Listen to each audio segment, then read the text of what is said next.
Hey everybody, Aaron here. Welcome back to another anime review. Today we look at Blue Exorcist Season 2, Episode 8. Now, as many of you know, if you follow me on Twitter, you know what happened to me unfortunately yesterday. I had to go through that, so that's why this whole review so out so late. I do apologize for that. But that was more of a pressing matter at the time.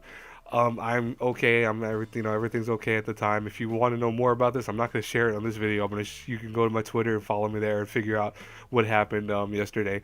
But luckily, Blue Exorcist episode 8 was here and it kind of made me laugh. It was a pretty good episode overall, and I kind of want to talk to you guys about it. So, the best line right away, the best line from Shira herself is, "Oh, you get used to the size after a while." Like, were you really trying to make that such a sexual innuendo? Like, you have to be kidding me, right? That was clearly a sexual innuendo.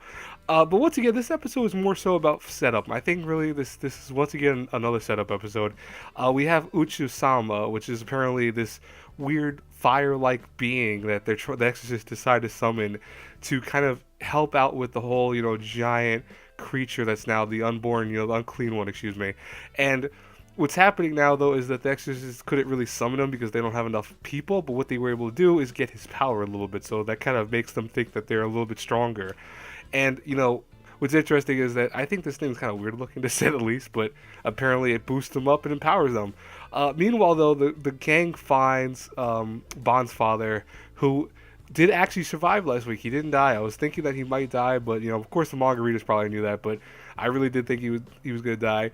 His familiar is actually the Phoenix, so he was able to heal him and come back to life itself. So even though it was devoured by the other creepy dude, it actually was able to come back to life and also at the same time help Bond's father, Tatsuma.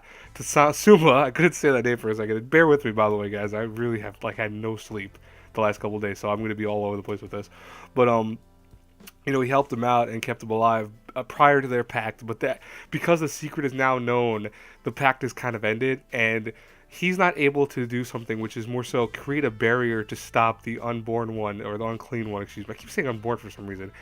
And what ends up happening though is that he realizes, or the Phoenix in this case realizes, that Bond actually has the ability to use the familiar's power because he is of the bloodline of Tatsuma. So he's like, you know what, you could take this bloodline, we'll make a pact, and thus now Bond now has the power of the Phoenix, which I think is pretty cool. And I really like this one sequence I want to talk to you guys about, which I thought was really fitting for this episode, which was a by the way, that was my alarm clock. Apologize for that. But this is a sequence that I thought was really tearjerking for me, where it shows Bond with his father, and it shows that he really had a lot of admiration for this dude, and I don't even think that that's completely gone away yet. I do want to say right now, by the way, the whole Bond's father said that apparently this thing's gonna grow to the size of a castle. Did they really I thought that we made metaphorical saying oh it's gonna grow so big and large, etc. It actually starting to become a castle. That was a little corny to me. I mean, maybe the manga readers were okay with that, but even if I read that in the manga and saw this, I think that's a little bit weird that this thing's literally becoming a giant castle.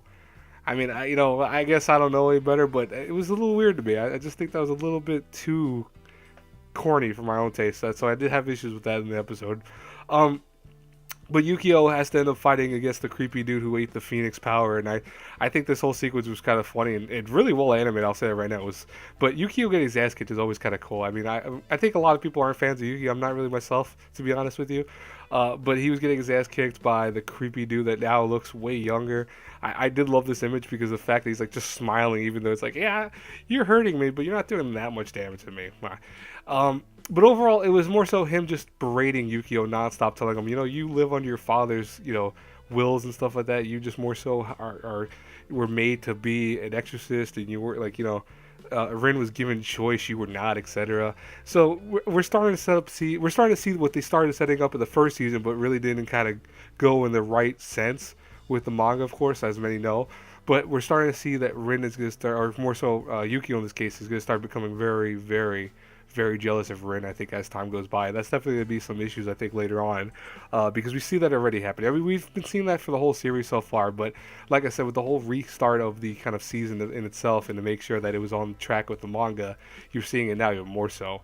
Overall, though, again, another setup episode. There was some action, of course, from Yukio and fighting this dude, but honestly, really, the setup in the series, man, is really need to stop. It needs to stop.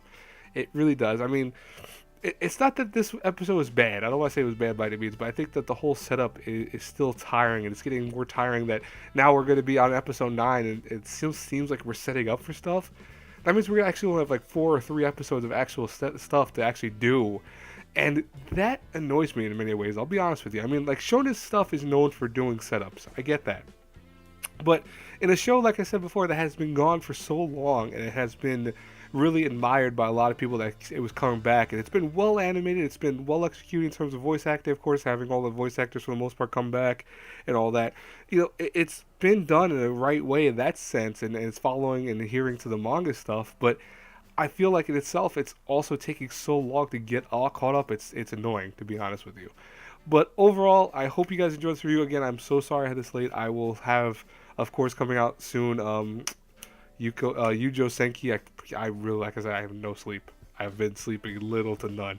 So I do apologize for butchering this whole review. I'm not even going to ask you guys to subscribe and all that stuff because this is like the worst review I think I've done in a long time. But I appreciate you guys bearing with it. I just wanted to get this out so I would have missed a whole week of an episode of Blue Exorcist because I've been really on time with it for the most part. Anyways, guys and girls, I will talk to you later. Have a great, blessed day, everyone. Bye bye.